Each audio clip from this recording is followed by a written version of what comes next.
پہلے زمانے میں اس بات کا لوگ بہت زیادہ خیال کیا کرتے تھے کہ کسی سے اصلاحی تعلق ہو اور ہم اس سے اپنی اصلاح کروائیں.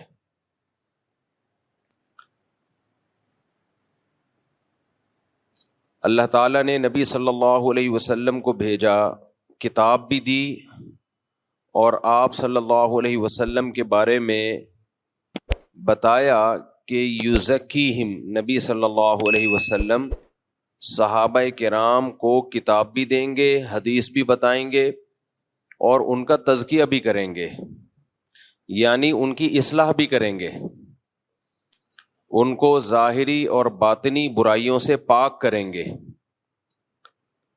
تو نبی صلی اللہ علیہ وسلم کی ذمہ داریوں میں ایک بہت بڑی ذمہ داری یہ تھی کہ اپنے ساتھ اٹھنے بیٹھنے والوں کو، اپنے اوپر ایمان لانے والوں کو صحیح انسان بنا دینا، کہ وہ اخلاقی برائیوں سے اور جسمانی برائیوں سے پاک اور صاف ہو جائیں. کچھ برائیاں اخلاقی ہوتی ہیں اور کچھ ہوتی ہیں جسمانی. جسمانی برائیاں وہ نظر آتی ہیں، ان کا برا ہونا آسانی سے سمجھ میں آتا ہے، اس لیے اس میں نظریات کی اصلاح کی زیادہ ضرورت نہیں ہوتی، کانسیپٹ کلیئر کرنے کی زیادہ ضرورت نہیں ہوتی. چوری سب کو پتہ ہے بری چیز ہے، اور مسلمان نماز چھوڑنے کو برا سمجھتا ہے، چاہے وہ عمل کرے نہ کرے. لیکن جو اندر کی بیماریاں ہیں، جس کو اخلاق کہا جاتا ہے، تو اخلاق کی اصلاح کرنا بھی نبی صلی اللہ علیہ وسلم کے منصب میں داخل تھا. آپ صلی اللہ علیہ وسلم کو جو اللہ نے نبی بنایا، تو آپ کی ذمہ داریوں میں ایک ذمہ داری یہ تھی کہ صحابہ کرام کے اخلاق کو درست کرنا. اخلاق کہتے کس کو ہیں، اس کو بہت اچھی طرح سے سمجھنے کی ضرورت ہے، کاش یہ سمجھ میں آ جائے. اخلاق کا مطلب ہمارے ہاں عرف میں جو سمجھا جاتا ہے وہ یہ ہے کسی سے مسکرا کے بات کرنا اور اچھے لہجے میں بات کرنا. لیکن آپ کو پتہ ہے بہت سے 2 نمبر لوگ یہی کام کر رہے ہوتے ہیں، چاپلوسی، چمچہ گیری کرنے والے، چاپلوس، ان کے اخلاق بہت اچھے ہوتے ہیں. لالچی لوگ، حضرت جی کر کے زمین میں گڑنے والے، لیکن ان کا کوئی مفاد ہوتا ہے، شہرت کے بھوکے ہوتے ہیں یا دولت کے بھوکے ہوتے ہیں. ایسے میٹھے لہجے میں بات کریں گے.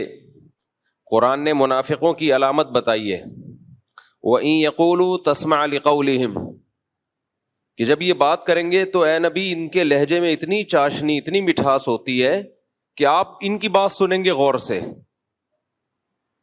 یعنی پیغمبر صلی اللہ علیہ وسلم بھی سنیں گے ان کی بات کہ بھئی کیا شاندار بات کر رہے ہیں، ایسی بلاغت اور ایسی چاشنی اور لب و لہجے میں ایسی نرمی.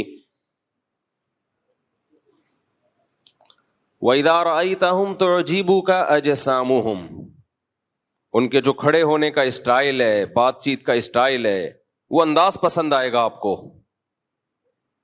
ایسے پرسنالٹی، سفید پگڑی، چہرے پہ نور، لگ رہا ہے کہ کوئی حج حضرت جی نے چھوڑا نہیں ہے.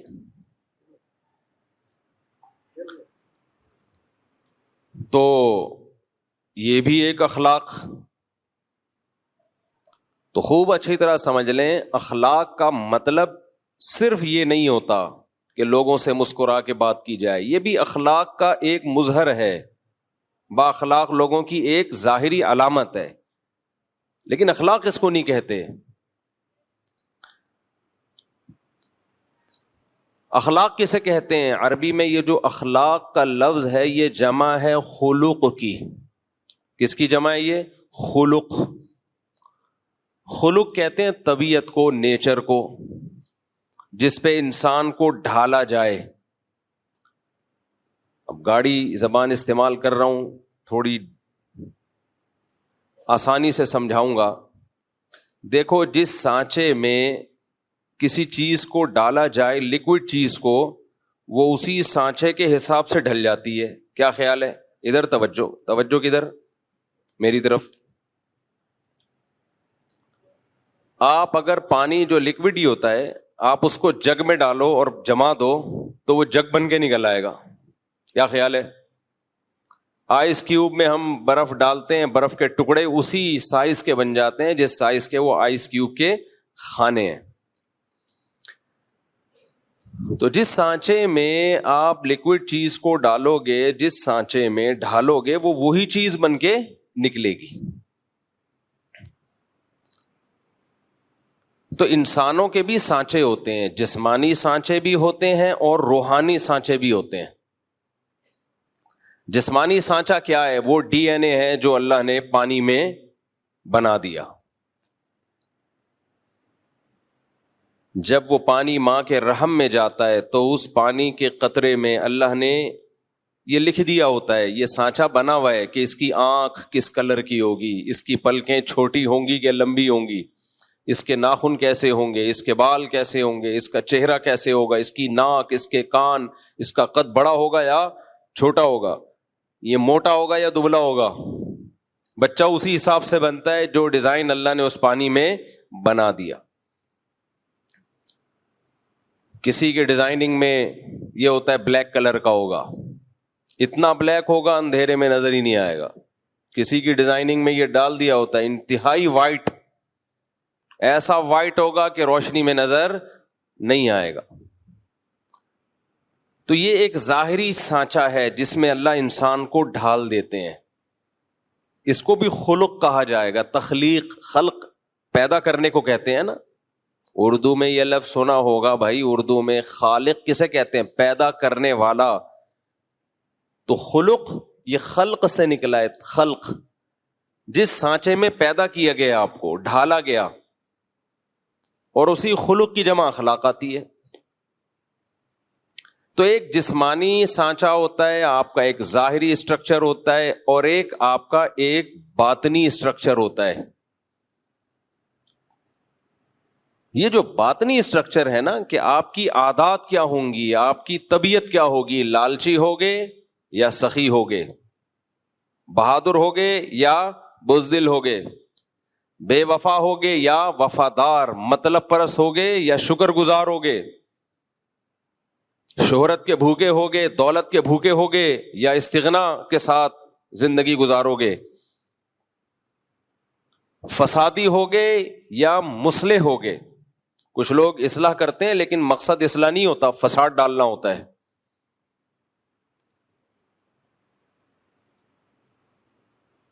تو یہ ساری چیزیں یہ انسان کے باطنی اخلاق ہیں.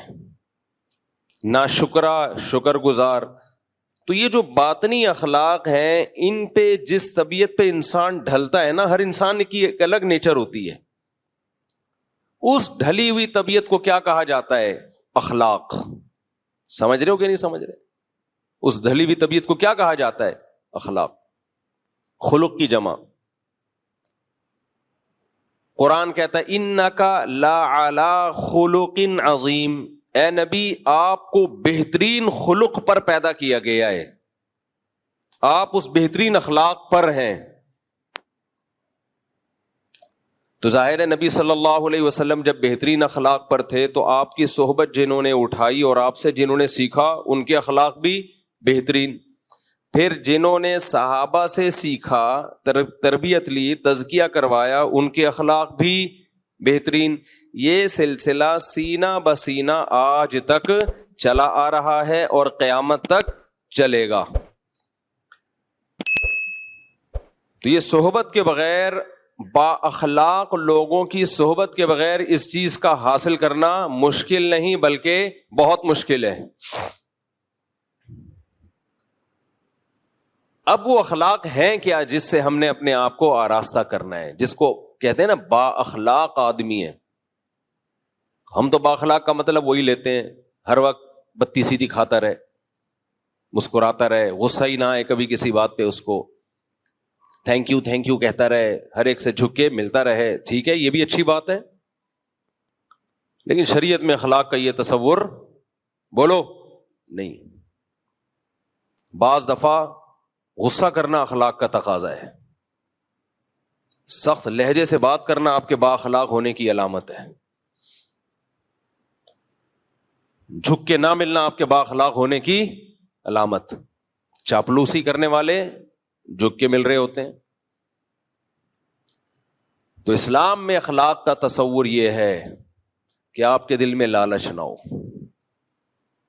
آپ شہرت کے بھوکے بولو نہ ہو, آپ میں دولت کی ہوس بولو نہ ہو,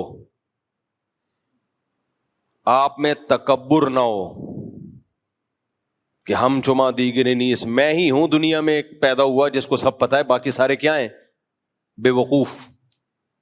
اپنی رائے کو ہمیشہ سپیریئر سمجھنا کہ میں غلطی نہیں کرتا, میری رائے ہمیشہ کیا ہوتی ہے درست, باقی سب غلط.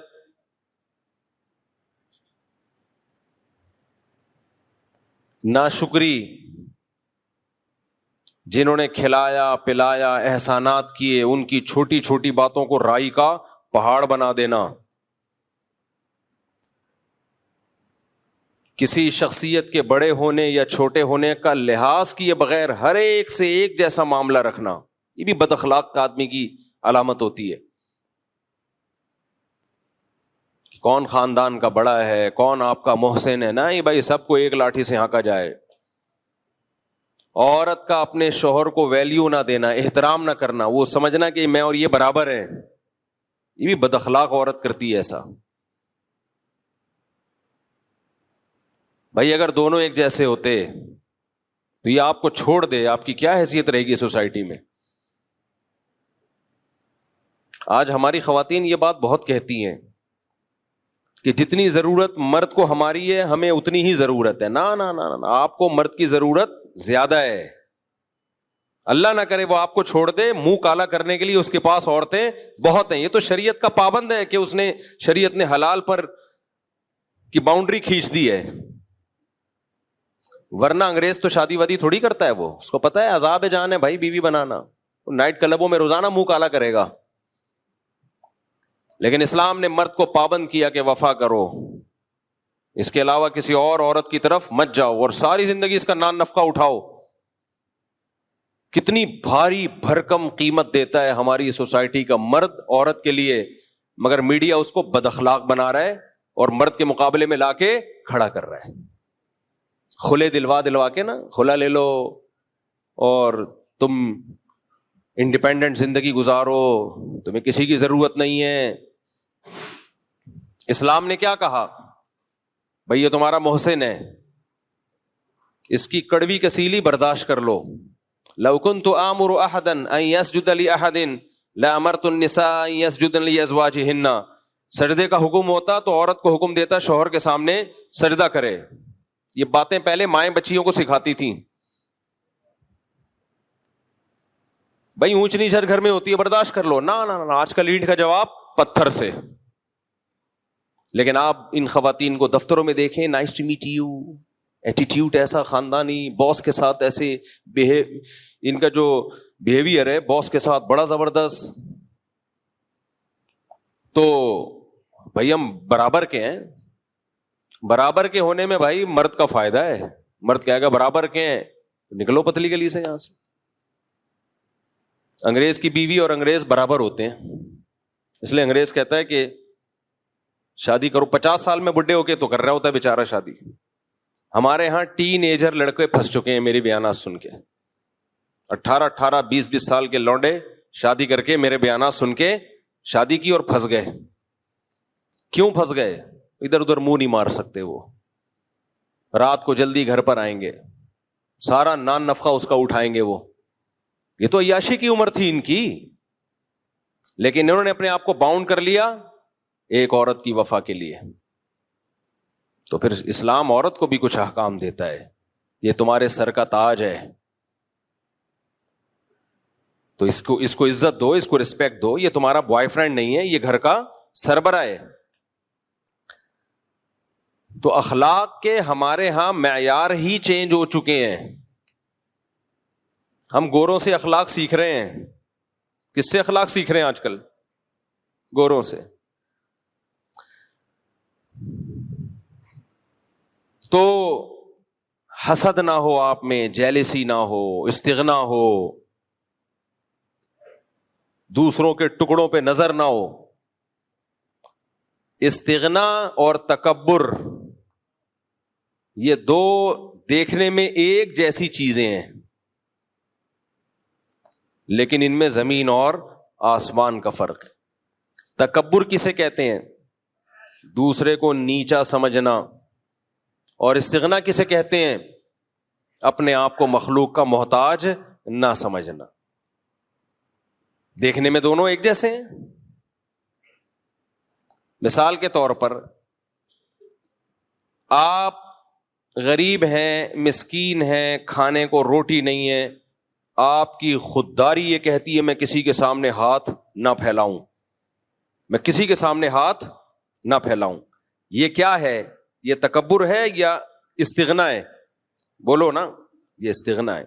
یہ بری چیز ہے یا اچھی چیز ہے؟ اچھی چیز ہے, یہ پسندیدہ ہے. اس کو خودداری کہتے ہیں, عربی میں استغنا کہتے ہیں. عفت اور پاک دامنی بھی کہتے ہیں کہ اپنے دامن کو داغدار ہونے سے بچا رہا ہے. لیکن یہی معاملہ اگر باپ کے ساتھ ہو, آپ کو روٹی نہیں مل رہی, باپ نے کہا چل یہ لے پیسے لے, 2 روٹی جا کے لے آ. آپ کہہ رہے ہو ہم کسی کے ٹکڑوں پہ پلنے والے بولو نہیں ہیں.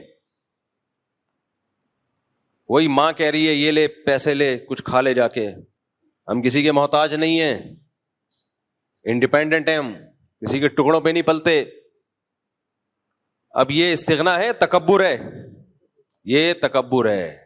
اس کو کہا جائے گا غیرت لیس آدمی. اب گالی کو انگلش میں کر لو نا تو مہذب ہو جاتی ہے. غیرت لیس آدمی, تو ساری زندگی باپ کے ٹکڑوں پہ ہی پلا ہے. ساری زندگی کس کے ٹکڑوں پہ پلا ہے؟ باپ اور ماں کے ٹکڑوں پہ پلا ہے. تو آج سینہ چوڑا کر کے کہہ رہے ہیں ہم کسی کے محتاج نہیں ہے. تو محتاج ہے باپ کا بھی اور ماں کا بھی. تو یہ استغنا کسی اور کے سامنے جا کے دکھایا کر, کسی اور کے سامنے جا کے دکھایا کر. آج ہماری جو ینگ جنریشن ہے اس کو استغنا اور تکبر ان دونوں میں فرق ہی ختم ہوتا چلا جا رہا ہے. بڑوں کے سامنے جھکا جاتا ہے بھائی, اپنے جیسوں کے سامنے انسان اپنی ٹانگ اونچی رکھتا ہے, لیکن خودداری ہے. آج کل خواتین بھی اس طرح کے تانے دیتی ہیں شوہر کو, 10 سال اس کی آمدن سے کھا پی کے اس کو نچوڑ دیا. اب پھر اس طرح کے تانے کہ ہم تمہارے ٹکڑوں پہ پلنے والے نہیں ہیں. مرد جب بڈھا ہو جائے نا, ہماری سوسائٹی میں اس کے ساتھ بہت برا ہوتا ہے. ان خواتین کے ہاں جن کی دینی تربیت نہیں ہے, جس عورت کی دینی تربیت ہے, اچھے خاندان کی ہے, وہ بڑھاپے میں اپنے شوہر سے زیادہ محبت کرتی ہے. وہ بچوں کی سائڈ کبھی بھی نہیں لیتی. وہ بااخلاق ہوتی ہے. وہ کہتی ہے بھائی میری زندگی میں پہلے یہ آیا ہے, تم بعد میں. تمہیں بھی میں نے جو پالا ہے نا, اس نے شیلٹر دیا تھا تو اچھے طریقے سے پال لیا. یہ شیلٹر نہ دیتا تو دھکے کھاتی میں تمہیں لے کے. لہذا اب اگر کبھی جھگڑا ہوگا تو میں اپنے شوہر کی سائڈ لوں گی, بیٹوں کی سائڈ نہیں لوں گی. ایسی خواتین بھی ہے, عزت دار خاندان سے ان کا تعلق ہے, غیرت مند ہے. لیکن ایسی بھی ہیں کہ نچوڑ لیا اس کو. اب بیٹوں اور بیٹیوں کے ساتھ مل کے اس بڈھے کی ایسی کی تیسی کی ہوئی ہے. وہ بیچارہ سسک کے مر رہا ہے کیونکہ اب وہ کمانے کے قابل بولو نہیں رہا, نچوڑ لیا. اب یہی کہ تمہارے باپ نے مجھے دیا کیا ہے, ساری زندگی ستایا ہے اس نے. تو ساری زندگی ستایا ہے, تو جب ستانا شروع کیا تھا اس وقت علیحدگی لے لیتی. مجبور تھی میں, ایکچولی مجبور تھی. بچے لے کے کہاں جاتی؟ اس کا مطلب آپ کو اس کی ضرورت تھی نا. آپ کو پتا تھا بچے لے کے کدھر دھکے کھاؤں گی میں, تو اس نے شیلٹر دے دیا نا, تو بڑی بنیادی ضرورت آپ کی پوری کر دی نا. تو جو بہت بڑا فیور آپ نے اس سے لینا تھا وہ فیور لے لیا. اتنا بڑا فیور آپ نے اس سے لے لیا کہ زندگی آپ نے ایک شیلٹر میں ایک بچوں کو پال لیا, بچوں کے باپ کی موجودگی میں. تو اب تو اس کے بھائی اگر کچھ ظلم زیادتی ہوئی تھی اس کا مطلب اس کے ظلم کا لیول کم تھا, اس کے احسانات کا پلڑا بھاری تھا. تو جب اس وقت برداشت کر لیا اس لیے کہ ضرورت تھی, اب اس کو ضرورت ہے برداشت کر لو, نہ جب ہمیں ضرورت تھی تو برداشت کریں گے, بڈھے کو ضرورت ہے تو برداشت نہیں کریں گے. جتنا کھل کے بولتا ہوں تو خواتین جو مجھے گالیاں دیتی ہیں نا وہ خواتین ہی جانتی ہیں, جیسے کمنٹس میں گالیاں آتی ہیں نا, لیکن میں بڈھوں کو دیکھ رہا ہوں بھائی, ہم اسی سوسائٹی میں بڑے ہوئے. ہاں غیرت مند خواتین غیرت مند ہوتی ہیں, ایسی بھی ہیں. ہمارے حضرت فرمایا کرتے تھے میاں بیوی میں اصل محبت شروع ہی بڑھاپے میں ہوتی ہے. بعض دفعہ یوٹیوب پہ انسٹاگرام پہ کلپ آ رہے ہوتے ہیں بڈھا بڈھی ایک دوسرے کو کھلا رہے ہیں, ایسا اچھا لگتا ہے, بڑا اچھا لگتا ہے دیکھ کے.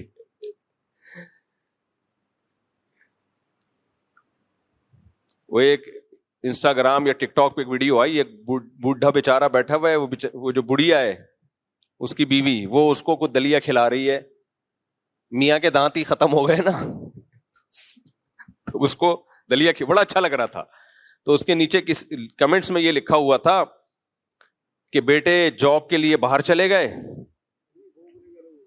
بیٹے بہوؤں کو لے کے الگ ہو گئے, بیٹیاں شادی کر کے اپنے گھروں میں چلی گئیں, جہاں سے چلے تھے ہم وہیں آ کے کھڑے ہو گئے. جب شادی ہوئی تھی اکیلے تھے, بیٹے بہوؤں کو لے کے مارکیٹ سے شارٹ اور بیٹیاں رخصت ہو کے گھر میں, اب بڈھا بڈھی دوبارہ اکیلے. تو جہاں سے اس رشتے کا آغاز ہوا تھا اینڈنگ بھی وہیں, لیکن یہ ان کے ہوتا ہے جن کے 2 بچے ہوتے ہیں, یہ مالداروں کے ہوتا ہے. یہ نحوست اللہ نے کس کے لیے رکھی ہے؟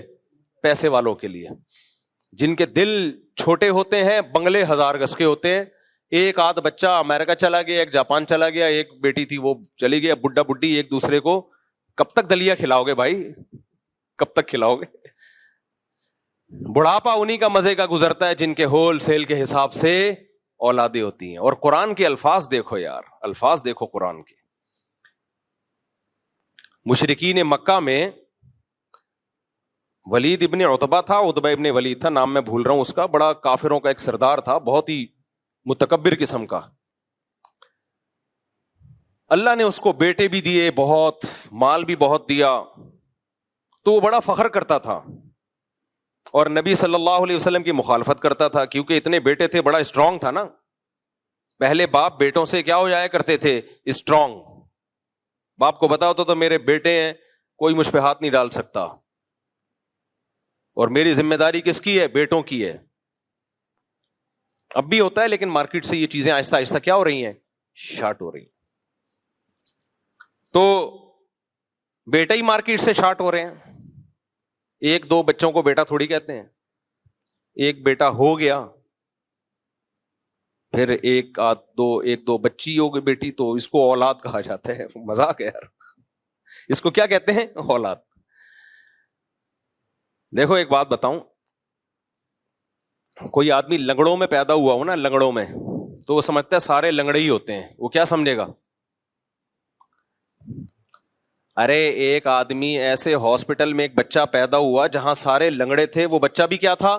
لنگڑا. تو اسی میں بڑا ہو گیا, تو اس کا خیال ہوگا کہ 2 ٹانگیں کسی کی بھی ہوتی نہیں ہے, نہ کوئی دوڑ سکتا ہے نہ کوئی چل سکتا ہے. وہ سمجھے گا یہ نیچرل ہے. فیملی پلاننگ والوں نے نا نسلیں روک کے آپ کے دماغ میں یہ ڈال دیا ہے کہ 2-3 بچے ہونا نیچرل ہے, زیادہ ہونا یہ نیچرل نہیں ہے, ایب نارملٹی ہے. تو کبھی جا کے دیکھا کرو جن کے گھر بچے زیادہ, ان کی خوشیاں دیکھا کرو جا کے, تمہیں پتا چلے گا اصل میں یہ نیچرل ہے. ہم فطرت سے ہٹ گئے ہیں, ہم فطرت سے ہٹ گئے ہیں. خیر یہ تو ایک الگ ٹاپک ہے جس میں میں بولتا رہتا ہوں, بہت ڈھیٹ آدمی ہوں میں, مرتے دم تک بولتا رہوں گا اس پہ. تو اب وہ جو سردار تھا اس کے بیٹے تھے, مال تھا, تو اللہ نے اس کو یہ بتایا کہ تم جو نعمتوں پہ اتنا فخر کرتے ہو, یہ نعمتیں تمہیں اللہ کے عذاب سے نہیں بچا سکتی. تو اس میں اللہ کے الفاظ ہی ہیں, یا ایھا المدثر قم فانذر وربک فکبر وثیابک فطہر والرجز فہجر ولا تمنن تستکثر ولا تمنن تستکثر ولا تمنن تستکثر. روزانہ فجر میں یہ سورت پڑھتا ہوں میں, میرے دماغ ادھر بیٹوں کی طرف جا رہا ہے نا.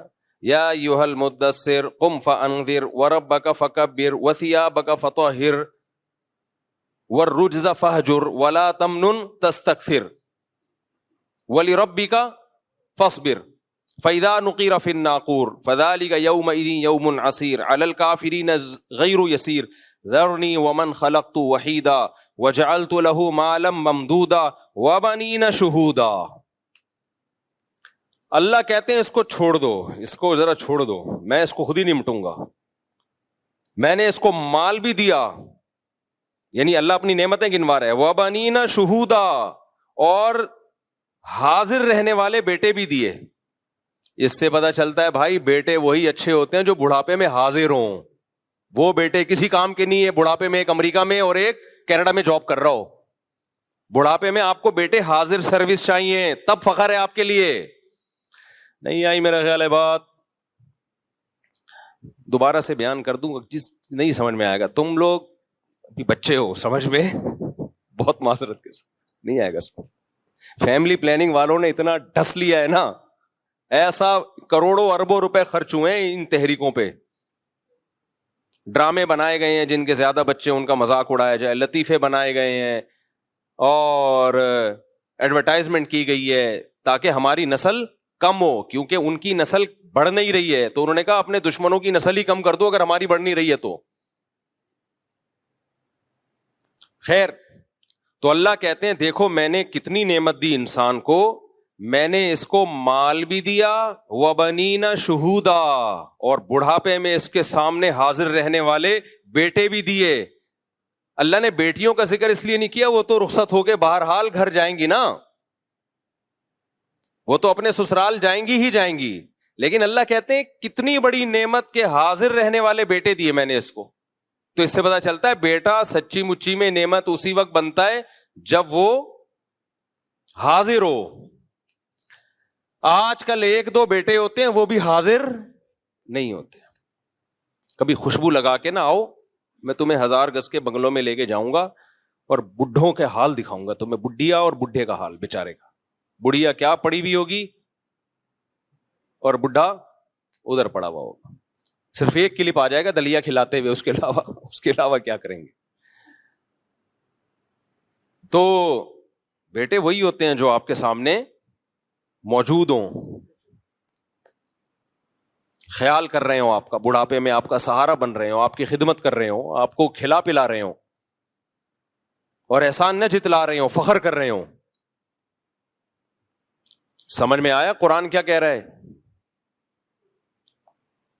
تو اس لیے میرے بھائی نسل بڑھاؤ اپنا بڑھاپے کے لیے، جلدی شادی کرو اور نسل کو بڑھاؤ. یہ جو آج کل ہے نا پیسہ ہی سب کچھ ہوتا ہے، بالکل بیکار قسم کی باتیں ہیں یہ. پیسہ ہی سب کچھ ہوتا تو سوئٹزرلینڈ میں سب سے زیادہ خودکشیاں نہ ہوتی. بعض موٹیویشنل اسپیکر بنے ہوئے ہیں اور پیسہ ہی سب کچھ ہوتا ہے. ان کا بڑھاپا دیکھنا حشر کیا ہوگا ان کا. ابھی سے پیش گوئی سن لو، پیسے میں ہی ڈوب کے مریں گے یہ. گرل فرینڈز رکھتی ہیں جب پیسہ زیادہ آتا ہے، اولادیں دیر سے ہوتی ہیں کیونکہ عیاشی میں لگے ہوئے ہوتے ہیں، کیونکہ پیسہ بہت. لیکن عیاشی کی ایک عمر ہے، اس کے بعد آپ کے دانت ہی اس قابل نہیں رہتے کہ آپ کھا سکو، اور آپ میں ڈیزائرز ہی ختم ہو جاتی ہیں ایج کے ساتھ بڑھنے کے ساتھ ساتھ. پھر گولیاں کھا کھا کے عیاشی کر رہے ہوتے ہیں، اس سے اور کباڑا ہو جاتا ہے. اس لیے حلال میں اللہ نے برکت، نعمت، خوشیاں رکھی ہیں. حرام میں لذت کی مثال ایسے جیسے کوئی چرس اور ہیروئن پی کے مزے اڑا رہا ہو. تو یہ مزے تھوڑی دیر کے تو ہیں، لیکن اس سے آپ کی زندگی کے حقیقی مزے کرکرے ہو جائیں گے. حلال کی لذتیں اللہ آپ سے چھین لے گا، اور جب وہ چرس ہیروئن نہیں ملے گی تو عذاب میں آؤ گے.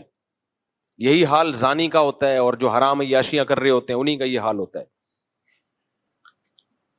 تو یہ بات یہاں آئی کہاں سے؟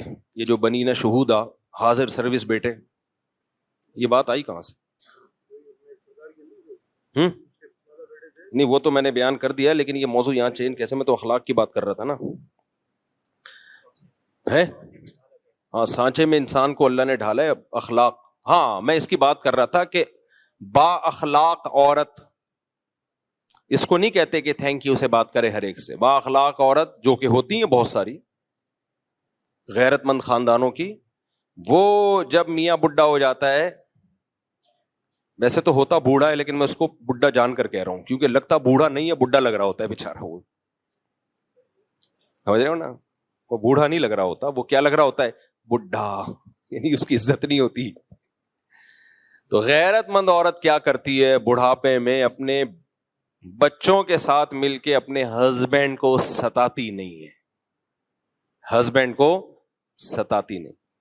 ایک صاحب یو کے سے آئے میرے پاس, پرانا قصہ ہو گیا, کسی کو پتہ نہیں چلے گا, نہ ان کو پتہ چلے گا, ان کی بات ہو رہی ہے. کہتے ہیں لندن کے مزے مفتی صاحب صرف ظاہری ہیں. کہتے ہیں ہم اپنے بچوں کو لندن لے گئے تھے کہ ہم ان کو وہاں اچھا پڑھائیں گے, وہاں گٹر نظر ہی نہیں آتے, ڈھکن کی بات تو ہمیں تو گٹر نظر آتے ہیں تو پھر ہم دیکھتے ہیں ڈھکن ہے یا نہیں ہے, وہاں تو انڈر لائن گٹر ہیں, پتہ ہی نہیں چلتا گٹر ہے کہاں, اس لیے اس میں گر کے مرنے کا سوال ہی پیدا نہیں ہوتا. تو سڑکیں اور زبردست انوائرمنٹ, یہ خود اپنی کارگزاری مجھے سنا رہے ہیں, وہ کہہ رہے ہیں میں یہاں اپنے بچوں کو اچھا پال سکتا تھا. میں نے کہا اچھا نہیں, بہت اچھا, بچوں کو پالنے کے لیے کہاں لے کے جاؤ, لندن. بیوی کو بھی بچوں کو بھی کتنا خرچہ کیا کہ اس ماحول میں اپنی وائف کو اور بچوں کو پالوں گا تاکہ لگے کوئی پڑھے لکھے لوگ ہیں. بیچارے ادھر ہی آئے تھے جب میں نے مرغیاں نہیں رکھی ہوئی تھی یہاں پہ. ہماری جو ہسٹری ہے نا وہ مرغیوں سے اٹیچ ہے. یہ اس دور کی بات ہے جب یہاں مرغیاں ہوا کرتی تھیں. یہ ایک درد دل ہے. لوگ اپنے بتاتے ہیں نا عید سے پہلے کی بات ہے یا شادی سے پہلے کی بات ہے یا فلاں واقعہ, تو میری نظر میں ایک عظیم واقعہ تھا جب یہ یہاں مرغیاں, تو اب میں لوگوں کو ہسٹری ایسی بتا رہا ہوتا ہوں, یہ مرغیوں سے پہلے کا واقعہ ہے, یہ مرغیوں کے بعد کا واقعہ ہے. تو یہ اس دور کی بات ہے جب یہاں مرغیاں ہوا کرتی تھیں. تو وہ آئے مجھے کہنے لگے مفتی صاحب اتنا خرچ کیا میں نے بیوی پہ, بچوں پہ, اور وہاں لے جا کے ان کو سیٹل کیا, لیکن وہ ذرا ضرورت سے زیادہ ماڈرن ہو گئے. اور اب میں جب ریٹائر ہوا ہوں تو میری 2 ٹکے کی حیثیت میرے گھر میں بولو نہیں, کیونکہ تربیت تو ہے نہیں. انگریز تو یہ سکھاتا ہے کہ اگر آئس کریم بچے نے ماں سے منگوائی اور ماں نے نہیں دی تو پولیس بلا کے کمپلین کرو. جو انگریز بچوں کی یہ تربیت کر رہا ہو, جب بچے ماں کے محتاج ہیں اس وقت یہ سکھا رہا ہو, تو جب ماں کے محتاج نہیں ہوں گے اس وقت کیا سکھا رہا ہوگا. کافر میں خوب سمجھ لو, کافر میں کوئی خیر نہیں ہے, خوب سمجھ لو. خیر کا منبع سرچشمہ صرف اسلام ہے. چند ظاہری رویوں کو انہوں نے اخلاق کا نام دے دیا ہے, یہ کوئی اخلاق نہیں ہے. یہ مینرز تو ہر ایک میں پیدا کیے جا سکتے ہیں ایزیلی, تھوڑی سی ٹریننگ دو, تھینک یو آ جائے گا زبان پہ. قربانی دینا دوسروں کے لیے, مال اور جان قربان کرنا اپنی ماں کے لیے, اپنے باپ کے لیے, اپنے رشتوں کے لیے, یہ اس سوسائٹی کو اس کی ہوا بھی نہیں لگی ہے. ہم تو یہاں جانتے ہیں 10 سال سے باپ کو لکوائے اولاد خدمت کر رہی ہے, قوم میں گیا ہوا ہے باپ, 10 سال سے اس کے پیمپر بھی چینج ہو رہے ہیں, کبھی پیشانی پہ اولاد کے لکیریں نہیں آتی. ہمارے ایک دوست ہے, ان کے گھر میں گیا, 8-9 سال ہو گئے تھے ان کے باپ کو قومے میں, اور وہ بندہ کوئٹہ کے تھے, وہ جاننے والے. روزانہ والد کے پیمپر چینج ہو رہے ہیں, روزانہ ان کو نہلایا جا رہا ہے, ان کے خیال کیا جا رہا ہے, بیگم بھی بیٹے بھی, نہ بیگم کی پیشانی پہ لکیریں نہ اولاد کی پیشانی پہ لکیریں. یہ وہ ہیں جن لڑکیوں نے نہ کالج میں پڑھا, نہ یونیورسٹی میں پڑھا, نہ ڈاکٹر بنی, نہ انجینئر بنی, اور نہ کوئی بہت ہی کوئی ان کو انگریزوں کی موٹیویشنل اسپیکر کو سن کے انہوں نے مینرز سیکھے. سمجھ رہے ہیں نا, کوئی ورکشاپ نہیں لی جہاں ان کو مینرز سکھائے جا رہے ہوں,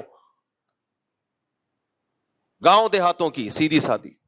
لیکن اپنی ماں کو خدمت کرتے ہوئے دیکھا کہ میری ماں نے میرے باپ کی کیسے خدمت کی ہے, تو آج وہ اپنے شوہر کی ویسے ہی خدمت کر رہی ہیں. کوئی بات نہیں بھائی, اس نے ہمیں گھر دیا, اس نے ہمیں ٹھکانہ دیا, اب یہ میرا میاں اگر قومے میں چلا گیا ہے, اور مرد بھی ایسے ہی کرتے تھے, ایسے بھی لوگ ہم نے دیکھے ہیں. بیوی کو فالج ہوا ہوا ہے 6 سال 7 سال سے، شوہر کی پیشانی پہ لکیر نہیں آتی. انگریزوں میں یہ سب چیزیں کیا ہیں؟ ختم. بیوی کو فالج ہوگا جمع کرا دے گا وہ، چل بھائی جا بھائی اس کو لے کے جا یار، میرے کسی کام کی نہیں ہے. ویسے آپ سے ملے گا nice to meet you, how are you, fine thank you. ہم لوگ ملتے ہیں گالیوں سے شروع کرتے ہیں، گالیوں پہ ختم کرتے ہیں.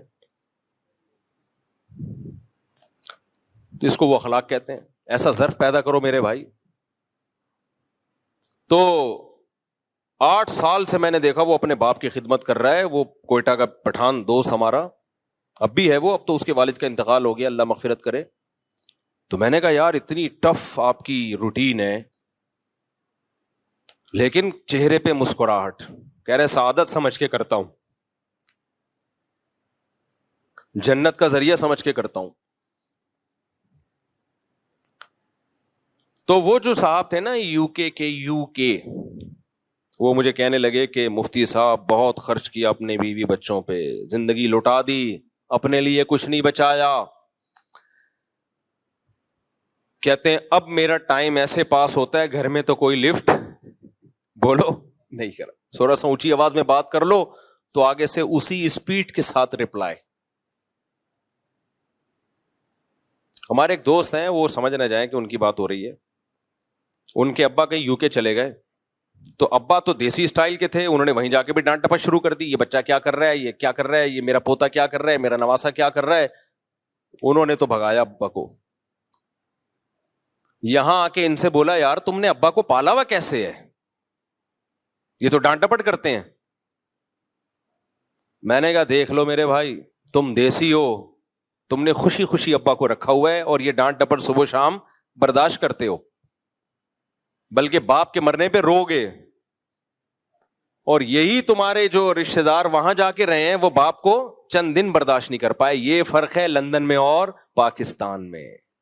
ہم ڈھکن لیس، گٹر ڈھکن لیس لوگ ہیں لیکن اخلاق لیس بولو نہیں ہے. یہ جو ہمارے گٹروں کے ڈھکن نہیں ہے یہ تو ہمارے حکمرانوں کی وجہ سے نہیں ہے بھائی، یہ تو ہمارے حکم. انڈیا ڈرا کیوں ہے ہم سے؟ اس نے جب کراچی کا حشر دیکھا انہوں نے بولا ایسا حشر انہوں نے ہمارا کر دیا، ہمارا تو کسی کو منہ دکھانے کے قابل نہیں رہیں گے ہم لوگ. کیا خیال ہے بھائی؟ انہوں نے دیکھا کہ یار انہوں نے اپنے ملک کا جو حشر کیا ہوا ہے، ہمارے ملک پہ قبضہ کر کے اگر انہوں نے یہی کر دیا. ویسے ان کا بھی کوئی اتنا اچھا حال نہیں ہے، یہ تو ہم ویسے ایک لطیفے کے طور پہ بتاتے ہیں. وہاں بھی کوئی ایسا نہیں ہے کہ ڈیولپمنٹ کے کام ہو رہے ہیں اور اس کو انہوں نے سوئٹزرلینڈ بنا دیا ہو. خون ہمارا ایک ہی ہے. تو وہ مجھے کہنے لگے کہ مفتی صاحب بہت برے حالات میں ہوں، نہ بیگم لفٹ کراتی ہے اور نہ بچے. تو میں نے کہا پھر ٹائم کیسے پاس ہوتا ہے؟ کہتے ہیں شام کو ایک تھڑا ہے، میرے جیسے سارے بڈھے وہاں جمع ہوتے ہیں ستائے ہوئے. میرے جیسے سارے بڈھے وہاں بولو جمع ہوتے ہیں، جو کہہ رہے سب تک کا تقریباً یہی حال ہے، الا یہ کہ کسی کو اللہ نے دین پہ چلنے کی توفیق عطا فرمائی ہو. تو سارے بڈھے جتنے بھی ہیں جو ریٹائر ہو گئے، جاب سے ریٹائر ہونا تو سمجھ میں آتا ہے، گھر سے بھی ریٹائر ہو گئے. کہہ رہے ہیں جب تک کھلا پلا رہے تھے تو تھوڑی بہت عزت تھی، اب اس سے گئے. یہی حال باپ کا بھی ہوتا ہے، اور جب ماں زیادہ بوڑھی ہو جائے گی نا اس بیچاری کا بھی یہی حال ہونے والا ہے، پھر اس کا بھی یہی ہونے والا ہے. تو پھر وہ اس کو کہہ رہے ہیں کہ ہم سارے بڈھے ایک جمع ہوتے ہیں، پھر اپنا دکھ اور درد شیئر کرتے ہیں ایک دوسرے کے ساتھ. بتا آج تیری کتنی بےزتی ہوئی گھر میں؟ وہ کہتا ہے میری اتنی بےزتی ہوئی. بتا تیری کتنی بےزتی ہوئی؟ تو با اخلاق احسان فراموش بولو نہیں. جس کی آپ کو ضرورت ہے اس کے لیے تو سبھی جھک جاتے ہیں اس کے سامنے. دیکھو میں بار بار ماں باپ پر کیوں بولتا ہوں؟ کیونکہ ہم دنیا میں دیکھ رہے ہیں کہ حقوق کی آواز اٹھائی جا رہی ہے، خواتین کے حقوق کی، بچوں کے حقوق کی، جانوروں کے حقوق کی. قرآن نے سب سے زیادہ اگر حقوق کی آواز اٹھائی ہے تو ماں باپ کے حقوق کی. اب یار یا تو قرآن صحیح ہے یا انگریز صحیح ہے. قرآن بچوں کے حقوق کی بات کرتا ہے اتنی نہیں جتنی ماں باپ کی بات کرتا ہے. قرآن بہن بھائیوں کے حقوق کی بات کرتا ہے اتنی نہیں جتنی ماں باپ کے حقوق کی بات کرتا ہے. قرآن خواتین کے حقوق کی بھی بات کرتا ہے اتنی نہیں جتنی ماں باپ کے حقوق کی بات کرتا ہے. قرآن ریاست کے حقوق کی بھی بات کرتا ہے اتنی نہیں جتنے والدین کے حقوق کی بات کرتا ہے. قرآن پڑوسیوں کے حقوق کی بات بھی کرتا ہے اتنی نہیں جتنی والدین کے حقوق کی بات کرتا ہے. قرآن بیوی کے حقوق کی بات بھی کرتا ہے اتنی نہیں جتنی والدین کے حقوق کی بات کرتا ہے. قرآن شوہر کے حقوق کی بات بھی کرتا ہے اتنی نہیں جتنے والدین کے حقوق کی بات کرتا ہے.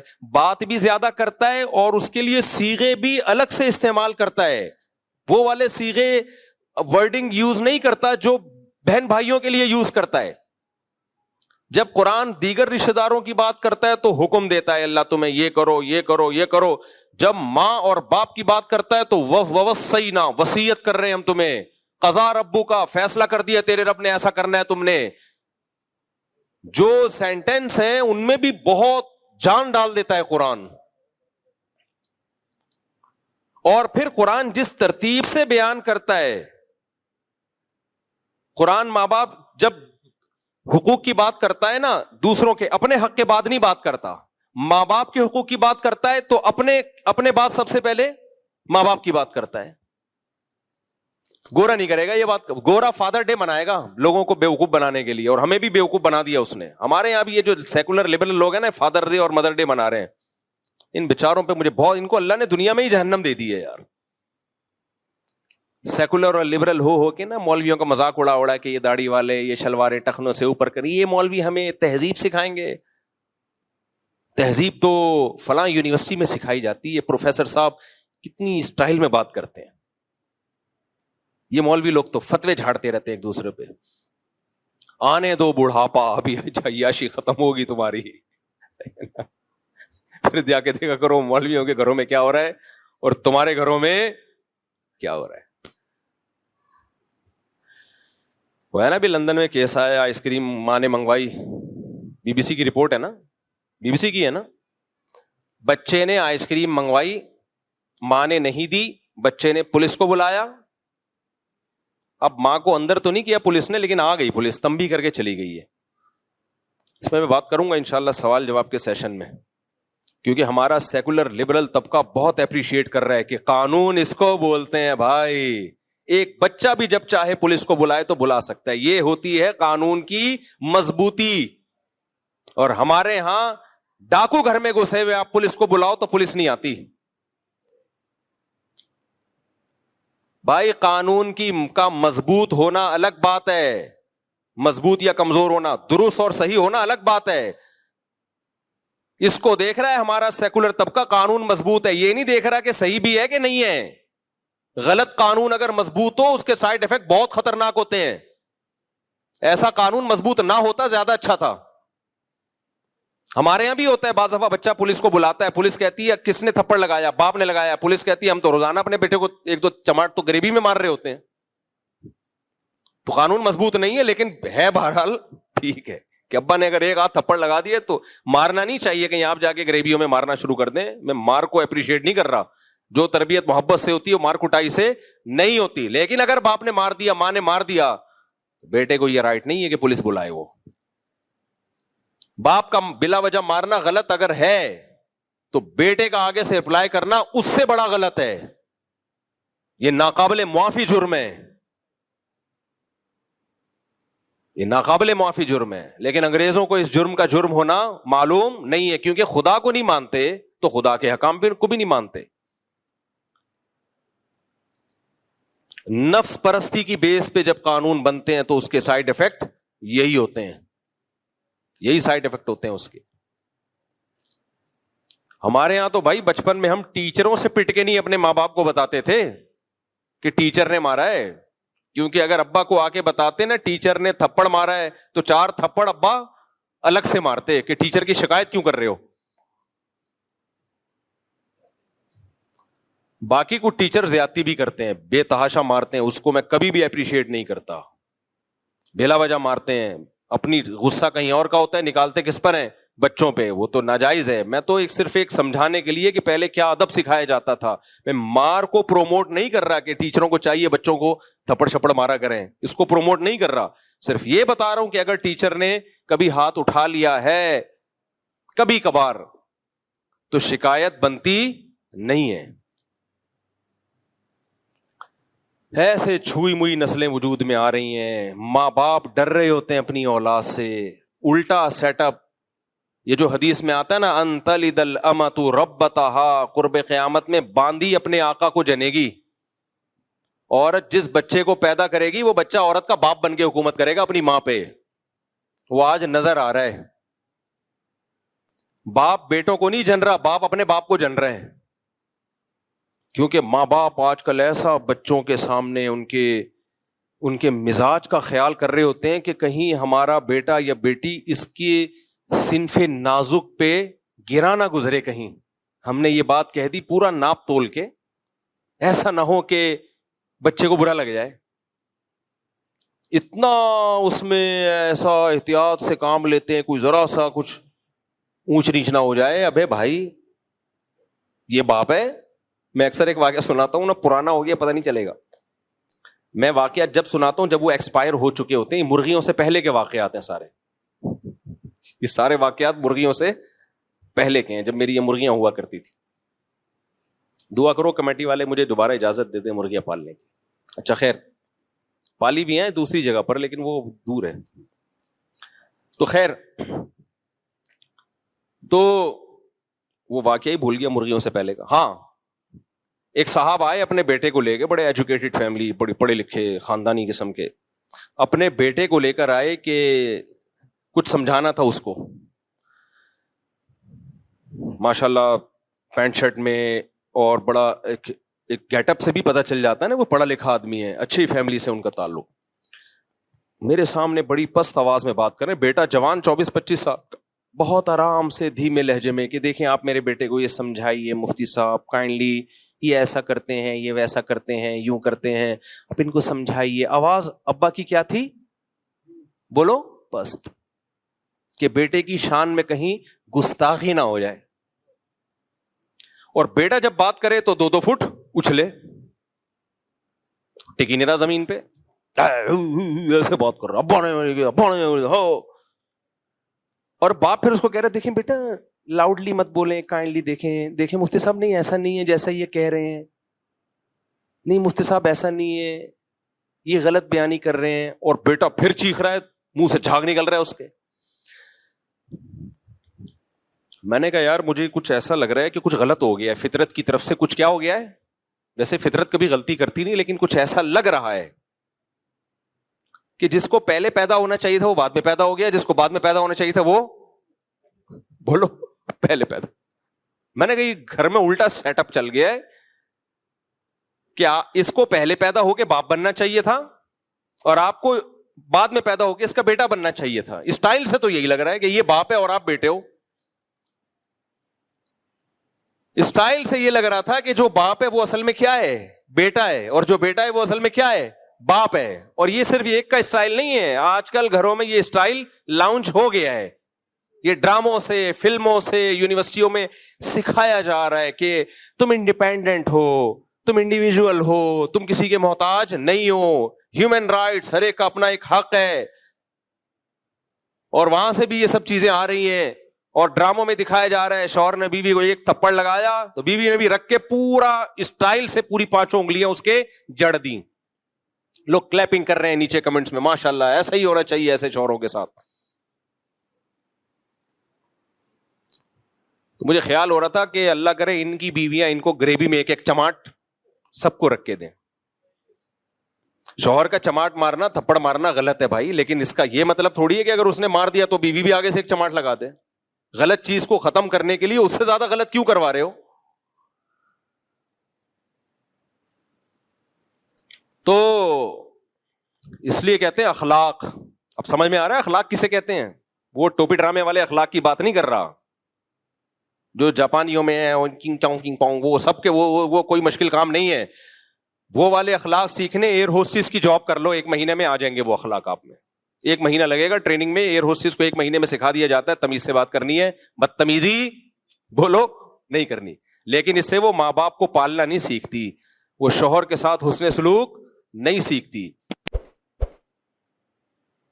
تو یہ والے جو ایئر ہوسٹس والے اخلاق ہیں کہ مسکرا کے بات کرنا، یہ 1 مہینے کی ٹریننگ سے آ جاتے ہیں، لیکن ہمارے یہاں چونکہ وہ بھی نہیں ہے اس لیے آتے وہ بھی نہیں ہے. لیکن خیر ایک مثال دے رہا ہوں میں.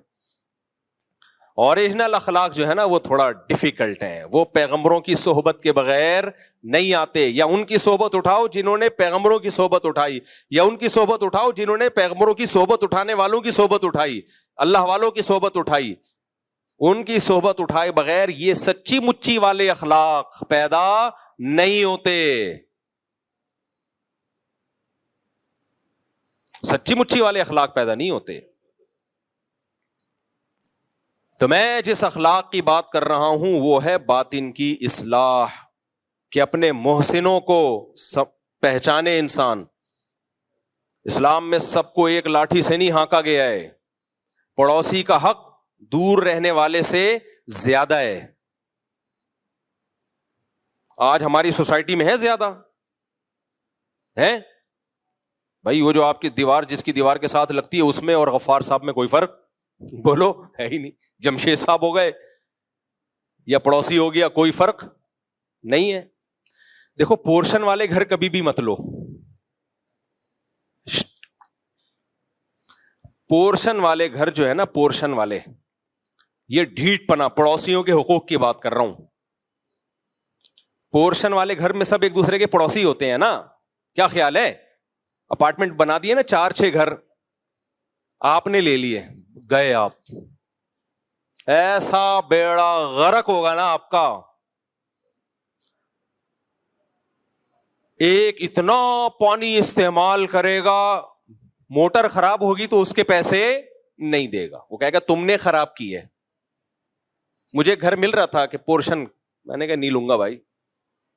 جھگی میں رہ لے انسان، اپنی ہو وہ زیادہ بہتر ہے چند لوگوں کے ساتھ مل کے رہنا، کیونکہ خیال ہی نہیں ہے ایک دوسرے کا. ٹینکی مشترک ہے تو ایک تو پانی پورا نہ چھوڑ رہا ہے، موٹر خراب ہو رہی ہے تو کوئی پیسے نہیں دے رہا. 4 پورشن ہوں گے، ہر ایک نے چھوٹی چھوٹی اپنی الگ الگ موٹریں لگائی ہوئی ہیں، لگانے کی جگہ ہے نہیں اتنی. آپ داخل ہو ایسا لگتا ہے کوئی فیکٹری ہے، ہر طرف موٹریں ہی موٹریں. پڑوسیوں کے حقوق کہاں گئے میرے بھائی؟ ایک صاحب جاننے والے، انہوں نے مجھے اپنے اوپر پورشن میں بلایا، ان کا پھڈا چل رہا ہے تو پھڈا ختم کرنے کے لیے انہوں نے الگ اپنی ٹینکی لگا لی. اب دماغ دیکھیں، مائنڈ دیکھیں پڑوسیوں کا. الگ ٹینکی لگائی تاکہ مشترکہ ٹینکی سے پانی آئے نہیں اور جھگڑا ہمیشہ کے لیے ختم. اب جب الگ ٹینکی لگائی ہے، لگانی تو اوپر ہی تھی نا، تو اوپر پورشن والے نے چھپڑ میں الگ سے ایک وال اپنے گھر کے لیے بھی نکال لیا اس سے. ماشاءاللہ مائنڈ دیکھیں. اب وہ پریشان کہ یار ہم جب ٹینکی بھرتے ہیں تھوڑی دیر میں پانی ختم. اتفاق سے میں کسی کام سے ان کے اوپر پورشن چلا گیا نا، تو میں نے دیکھا، میں نے کہا تو چھپڑ میں ایک الگ سے وال نکلا ہوا ہے. اور جنہوں نے وال نکالا جیسے میں کہہ رہے ہیں مفتی صاحب ہم تو آپ کے روز بیان سنتے ہیں، ماشاءاللہ نائس ٹو میٹ یو، بیٹھیے. جو روز بیان سن کے بھی حال ہے تمہارا یار، نہیں سنتے تو کیا حال ہوتا.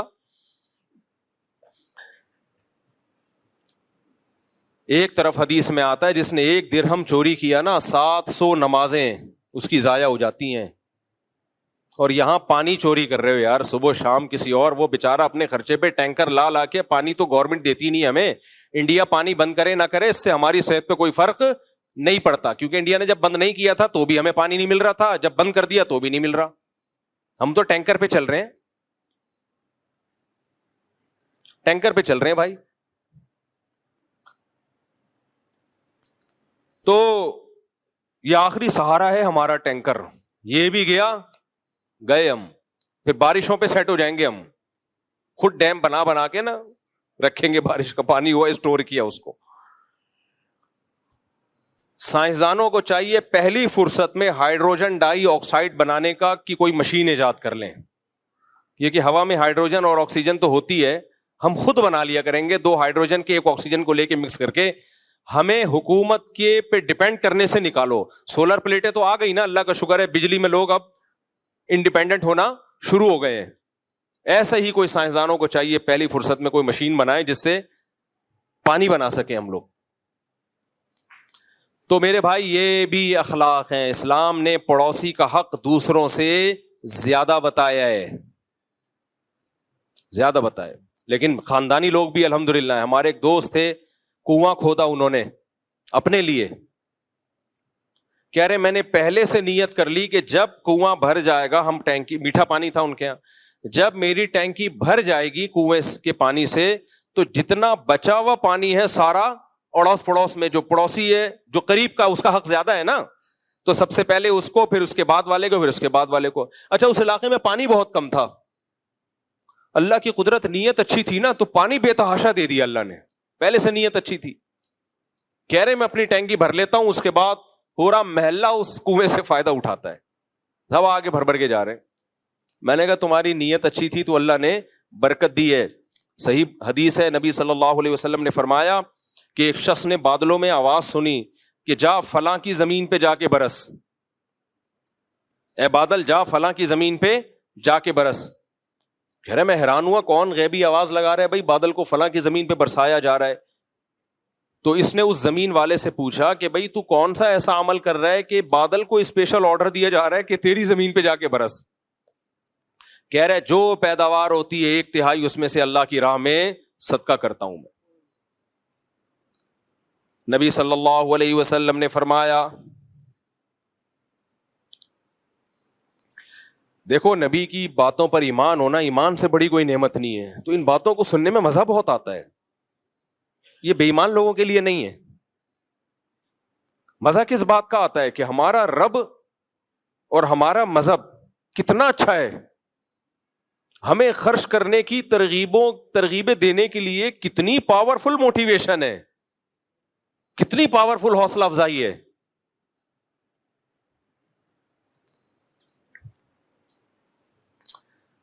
نبی نے فرمایا کہ روزانہ 2 فرشتے صبح کے وقت میں یہ ندا لگاتے ہیں, دعا کرتے ہیں. صبح جیسے ہی ہوتی ہے نا, جس علاقے میں صبح ہوگی, 2 فرشتے یہ دعا مانگتے ہیں, اے اللہ جو آج کے دن خرچ کرے گا نا مخلوق پہ, اس کے مال کو بڑھا دے, اور جو ہاتھ روکے گا اس کے مال کو ضائع کر دے.